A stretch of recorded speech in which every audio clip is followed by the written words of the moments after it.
und viele Fehler gemacht, seien Sie unerbittlich.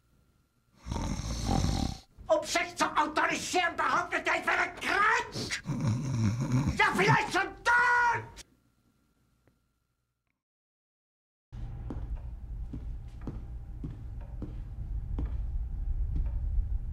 Hören Sie gut zu, Wünsche. Auch auf die Gefahr hin, mich zu wiederholen. Die 9. Armee muss zurückgenommen werden, sonst wird sie eingekesselt und aufgerieben. Wir müssen sofort... Die 9. Armee wird nicht zurückgenommen.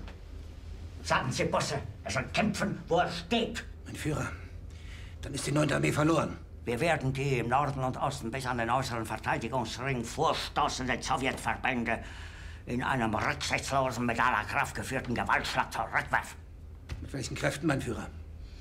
Die Gruppe Steiner wird von Norden her angreifen und sich mit der 9. Armee vereinigen.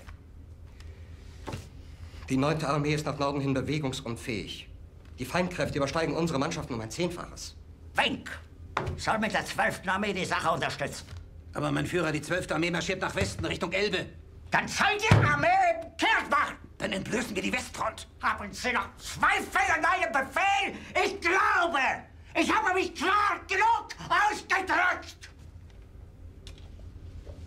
Der Führer hat jeglichen Sinn für die Realitäten verloren. Er verschiebt Divisionen auf der Landkarte, die gar nicht mehr existieren. Die Gruppe Steiner, ein versprengter Haufen, der sich mit Mühe verteidigen kann. Jetzt will er, dass Steiner angreift. Das ist purer Wahnsinn. Warum sagen Sie es ihm dann nicht? Er ist keinen Argumenten zugänglich. Das wissen Sie so gut wie ich. Irgendwas muss getan werden. Sie verrückt. Er will uns einfach rausschmeißen wie Rundstedt, wie Guderian. Ja, und? Wir sind Soldaten. Wir haben unseren Eid auf den Führer geleistet. Soll der Eid uns daran hindern, selbstständig zu denken?